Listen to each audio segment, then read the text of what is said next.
Hello दोस्तों, आप सभी को नमस्कार।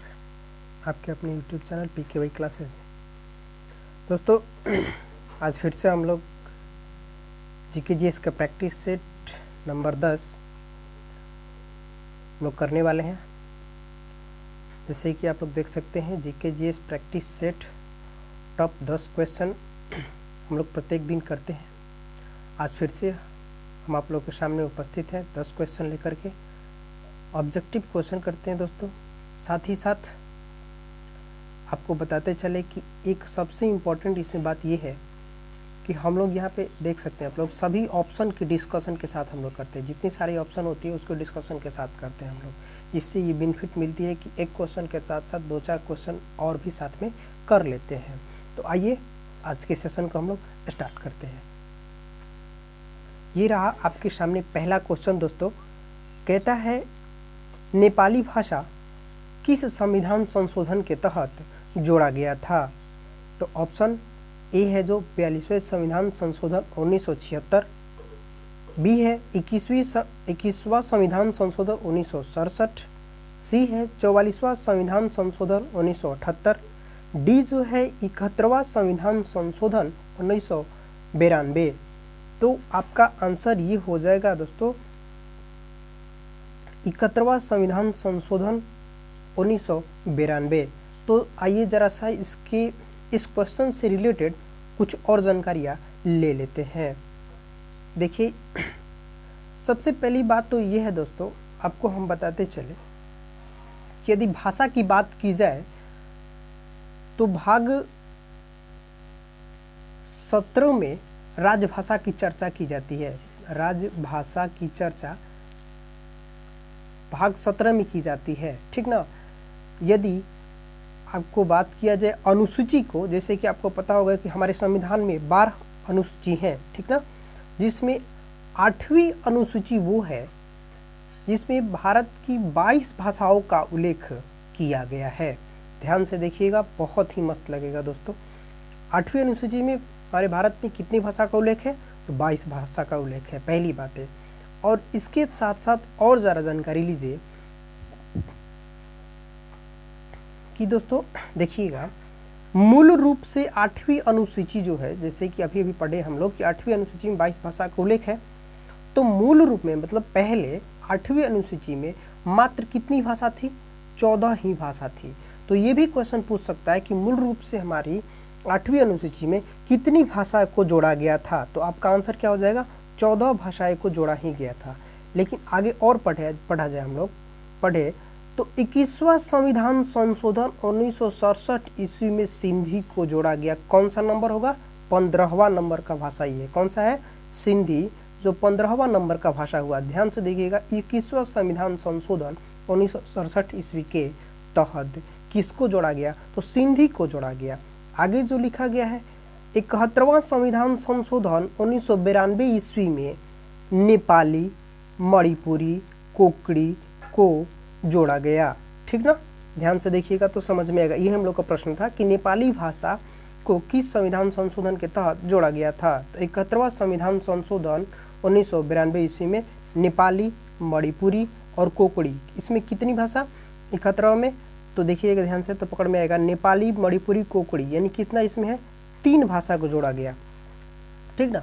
आगे जो है ये देखिए तो समझ में आएगा, 92वां संविधान संशोधन 2003 ईस्वी को, 92वां संविधान संशोधन 2003 ईस्वी को बोडो, डोंगरी, मैथिली, संथाली को 8वीं अनुसूची में शामिल किया गया। देखने में दिक्कत होती तो हम इस चीज़ को हटाते हैं यहाँ से, आप देख सकते हैं। अब बोडो, डोंगरी, मैथिली, संथाली को 8वीं अनुसूची में जोड़ा गया। तो ध्यान से देखिएगा, 14 वहाँ पे और यहाँ पे फिर 3 1 4 और 4 के बाद 4 8, तो 8 14 14 8 22 हो गया। तो टोटल अभी कितनी भाषा है?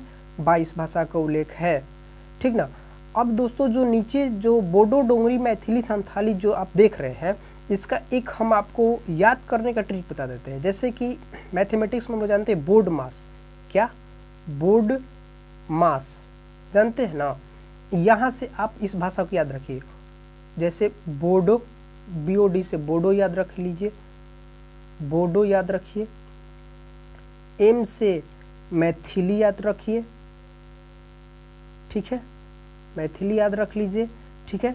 अब इसके बाद और जो MAS बोर्ड मास में AS जो बचा है, जैसे कि यहाँ पे बोर्ड मास हम काट दिए हैं, तो बोडो यहाँ से बोडो हो गया, M से मैथिली हो गया,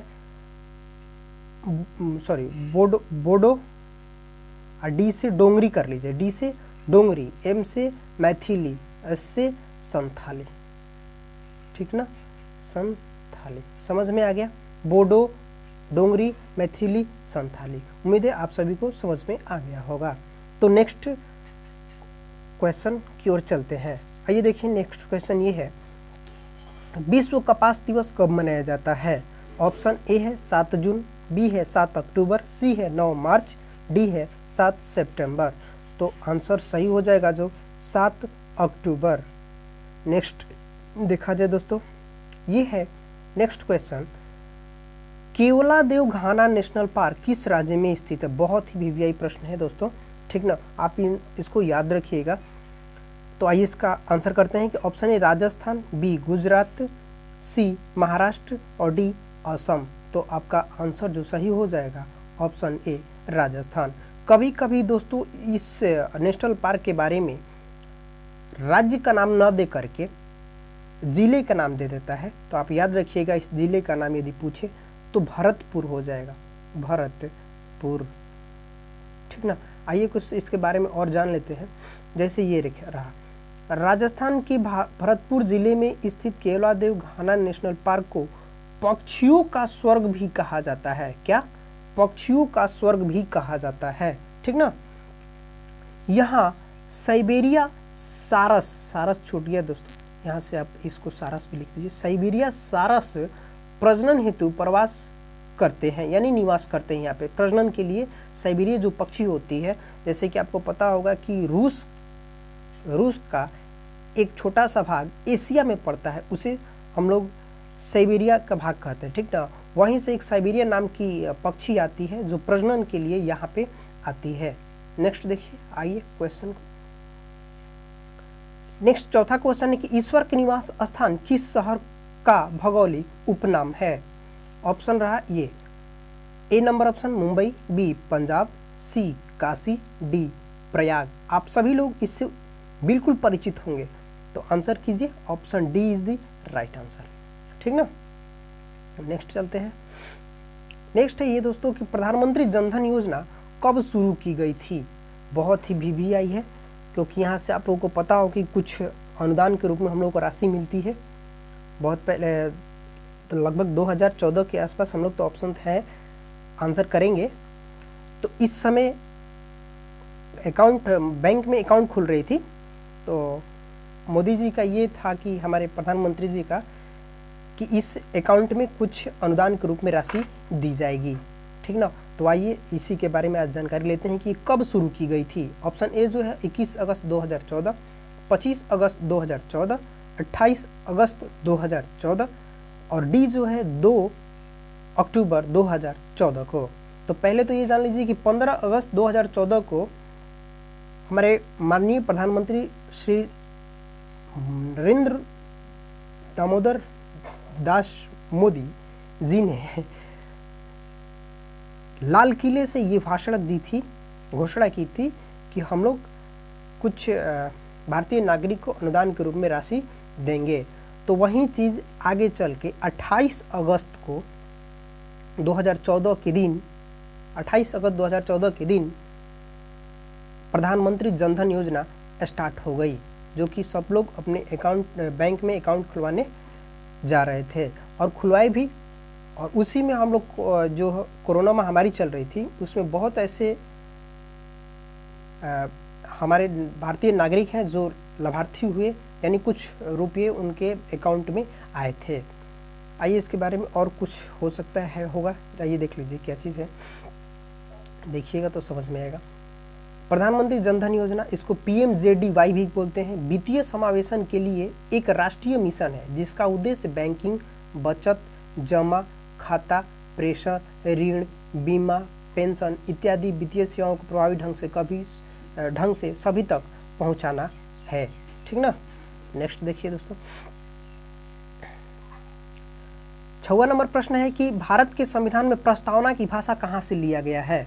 यदि दोस्तों प्रस्तावना की ओर बोलते कि प्रस्तावना कहाँ से लिया गया है, प्रस्तावना की भाषा कहाँ से लिया गया है, तो ये जो होगा ऑप्शन देख लीजिए, ब्रिटेन, ऑस्ट्रेलिया, अमेरिका, कनाडा। तो आपका आंसर क्या हो जाएगा, ऑस्ट्रेलिया। ठीक ना। यदि प्रस्तावना की भाषा बोले कहाँ से लिया गया है तो ऑस्ट्रेलिया से लिया गया है। ठीक ना। आइए नेक्स्ट देखा जाए। नेक्स्ट जो है दोस्तों, सुमेलित करना है, मिलान करना है। ठीक ना। तो मिलान करने में हम लोग को दोस्तों सूची 1 से सूची 2 को मिलान करनी है। आप लोग ध्यान से देखिएगा तो समझ में बिल्कुल आएगा। जो ये है कि विटामिन का नाम B1, B2, B6, B12 दिया गया है और इसके रासायनिक नाम सामने लिखा गया है। हम लोग को मैच करना है कि B1 का नाम केमिकल नेम क्या है, रासायनिक नाम क्या है इसका। तो आइए जान लेते हैं। विटामिन B1 जो है इसका रासायनिक नाम जो होगा B1 का, देखिए ऐसे मैच करा देते हैं आप सभी को दिक्कत ना हो। ठीक ना। B1 का थाइमिन, B2 का राइबोफ्लोविन, इसको हटा देते हैं, याद देख लीजिएगा एक बार, देख लीजिए राइबोफ्लोविन। ये जो B2 का है 4 नंबर है राइबोफ्लोविन। ठीक है। और B6 जो है इसका हो जाता है पैराडॉक्सिन। B12 जो है साइनोकोब्लामाइन, B1 का थाइमिन, B2 का राइबोफ्लोविन। ठीक है। आइए नेक्स्ट देखते हैं। 8वां नंबर प्रश्न है कि रामकृष्ण मिशन की स्थापना किस वर्ष की गई थी। ऑप्शन है आपके सामने 1874, B number 1896, C number 1867, D number 1897। तो इसका जो आंसर हो जाएगा दोस्तों ऑप्शन डी 1897 ईस्वी। और जरा जानने की कोशिश करते हैं कि रामकृष्ण मिशन की स्थापना 1897 ईस्वी में स्वामी विवेकानंद के द्वारा की गई थी। स्वामी विवेकानंद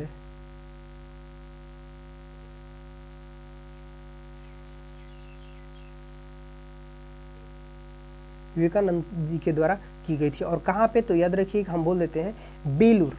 बेलूर जो पश्चिम बंगाल के हुगली नदी के पश्चिमी तट पे पड़ता है, पश्चिमी तट पे पड़ता है बेलूर। इसी यहीं पे रामकृष्ण मिशन की स्थापना स्वामी विवेकानंद के द्वारा की गई थी 1897 ईस्वी में। नेक्स्ट ये है 9वां प्रश्न, एक्स किरण की खोज किसने किया था। एक्स किरण की खोज किसने किया था। Option A Roentgen, B Newton, C Herschel, D Paul Villard. तो option A is the right answer हो जाएगा। एक्स किरण की खोज रोएंटगन के द्वारा की गई है। आइए इसके बारे में और ज़्यादा जानकारी ले लेते हैं दोस्तों। जैसे ये है आपके सामने, जितनी भी सारे ये किरणें आपको सामने दिख रही है ये सभी विद्युत चुंबकीय तरंग है। क्या है, विद्युत चुंबकीय तरंग है, विद्युत चुंबकीय तरंग है ये सारे के सारे। तो अब कभी कभी क्वेश्चन में ऐसे भी दे सकता है दोस्तों, 2-4 ऐसी किरणें का नाम दे देगा जिसमें पूछ देगा कि ये कौन सी किरण है, यानी निम्नलिखित में से कौन सी किरणें विद्युत चुंबकीय तरंग है। तो याद रख लिए गामा किरणें, एक्स किरणें, पैराबैंगनी किरणें, दृश्य विकिरण, दीर्घ रेडियो तरंग और रक्त विकिरण। ठीक ना। तो इसकी खोजकर्ता के बारे में हम लोग जान लेते हैं। देखिए ये क्या है, गामा किरण की खोज पॉल विलार्ड के द्वारा, एक्स किरण की खोज रोएंटगन के द्वारा, पराबैंगनी किरण की खोज रिटर के द्वारा, दृश्य विकिरण की खोज न्यूटन के द्वारा, दीर्घ रेडियो तरंग की खोज मार्कोनी के द्वारा और अवरक्त विकिरण की खोज हर्सेल के द्वारा। यदि आप दोस्तों इसका स्क्रीनशॉट लेना चाहते हैं तो हम इसे हटा देते हैं और आप लोग स्क्रीनशॉट ले सकते हैं। चलिए आगे देखते हैं। आज का आखिरी प्रश्न 10वां नंबर जो है ये है आपके सामने, गंगा नदी को राष्ट्रीय नदी कब घोषित किया गया था। दोस्तों बहुत ही मस्त प्रश्न है, भी आई है। गंगा नदी को राष्ट्रीय नदी कब घोषित किया गया। ठीक ना। तो देखिए जरा सा इसके बारे में। ऑप्शन ए जो है 4 नवंबर 2008 को, 5 अक्टूबर 2008 को, सी जो है 10 जनवरी 2008 को, 4 अक्टूबर 2005 को। तो इसका जो सही आंसर हो जाएगा दोस्तों option A is the right answer. 4 नवंबर 2008 ईस्वी को, 4 नवंबर 2008 ईस्वी को राष्ट्रीय नदी घोषित किया गया था। ठीक ना। तो दोस्तों ये रहा आज का 10 प्रश्न। उम्मीद है आप सभी को लोगों को ये वीडियो बहुत ही अच्छा लग रहा होगा। ये सीरीज जो चल रहा है हम लोग का, आज हम लोग 10वां सीरीज कर चुके हैं प्रैक्टिस सेट का, जीकेजीएस का। उम्मीद है आप लोगों को बहुत ही अच्छा लग रहा होगा दोस्तों। इसलिए बस एक